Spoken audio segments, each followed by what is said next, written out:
Você se machucou no trabalho, o tempo passou e ninguém abriu a CAT? Ou talvez o acidente já tenha acontecido há algumas semanas e agora você está se perguntando: será que ainda dá tempo de registrar isso? Calma, hoje eu vou te explicar o que acontece quando a CAT não é aberta logo depois do acidente, quando ainda vale a pena registrar e em que situações ela pode fazer diferença, tanto no INSS quanto na Justiça do Trabalho. Primeiro ponto: não existe um tipo de CAT retroativa. A CAT é sempre a mesma. O que muda é o momento em que ela é registrada. Muita gente chama de retroativa quando ela é feita depois do prazo da empresa, mas juridicamente é a mesma comunicação de acidente de trabalho. A empresa, por lei, deve emitir a CAT até o primeiro dia útil depois do acidente. Esse prazo é para ela, não para você. Então, se a empresa não cumpriu a obrigação, você, o sindicato, o médico ou até o Sereste podem registrar a qualquer tempo. O sistema do INSS vai aceitar normalmente. Agora é importante entender uma coisa: a CAT só ajuda o INSS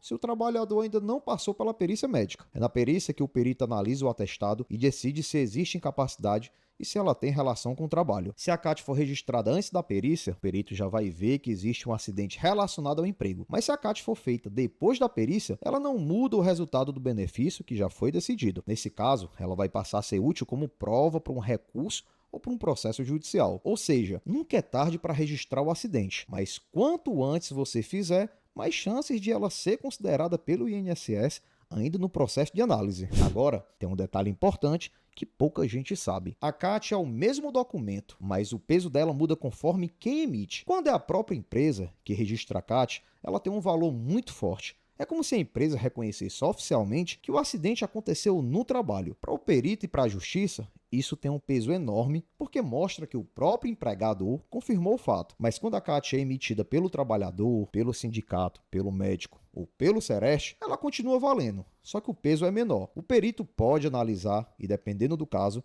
entender que aquela CAT não reflete exatamente o que aconteceu. Por exemplo, se o tipo de lesão não combina com o acidente descrito, ou se o afastamento começou muito tempo depois. Por isso, quanto mais coerência houver entre a CAT, o atestado e o seu histórico médico, maior chance de o perito ou o juiz entenderem que o acidente realmente teve relação com o trabalho. Em resumo, a CAT tem validade em qualquer situação, mas ela precisa conversar com o restante das provas. Agora vamos entender quando ela ainda pode ajudar e quando ela passa a servir só como prova. Se o trabalhador ainda não fez a perícia do INSS, vale muito a pena emitir a CAT antes dessa data, porque na perícia o médico vai olhar o atestado e as informações do sistema. E se a CAT já estiver lá, isso reforça que o problema pode ter sido causado pelo trabalho. É um indício que o perito leva em conta. Mas se o trabalhador já passou pela perícia e o INSS já deu a resposta, a CAT feita depois não muda o resultado do benefício. O INSS não reanalisa o caso automaticamente. Nesse ponto, ela passa a ter outro papel, o de servir como prova num recurso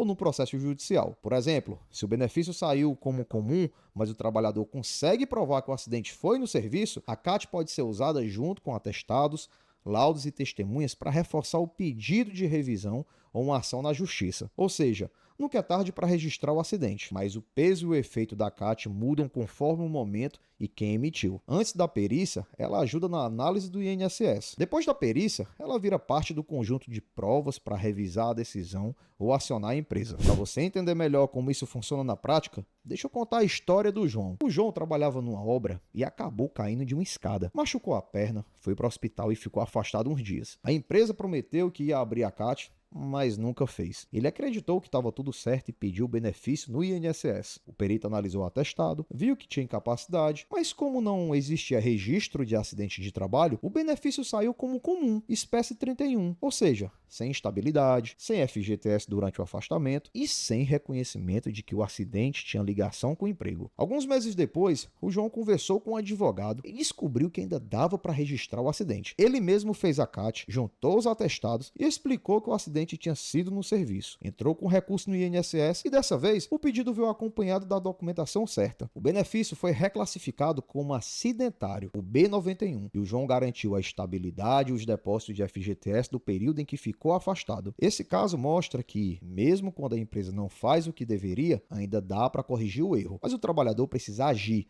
juntar provas e deixar tudo documentado. A CAT não faz milagre, mas quando ela é registrada no tempo certo e com coerência, ela ajuda a contar a história do que realmente aconteceu. Agora que você já entendeu o papel da CAT e o que muda conforme o momento e quem emite, vamos resumir o que você pode fazer daqui para frente. Se o seu acidente de trabalho aconteceu e ainda não teve perícia no INSS, abra a CAT o quanto antes. Pode ser feita pela própria empresa, pelo sindicato, pelo médico ou até pelo Sereste. Quanto mais cedo ela for registrada, mais fácil para o perito entender que a incapacidade pode estar ligada ao trabalho. Mas se você já passou pela perícia e o benefício foi concedido como comum, ainda vale a pena emitir a CAT e juntar todos os documentos médicos. Ela vai servir como prova em um recurso no próprio INSS ou numa ação judicial para revisar o tipo de benefício. E se for o caso, também pode ser usada numa ação contra a empresa, principalmente quando há omissão no registro do acidente. Guarda tudo: os atestados, os exames, o prontuário do hospital, as conversas com o chefe e as testemunhas que viram o que aconteceu. Essas provas, junto com a CAT, formam a história completa do acidente. E é essa história que vai mostrar para o perito ou para o juiz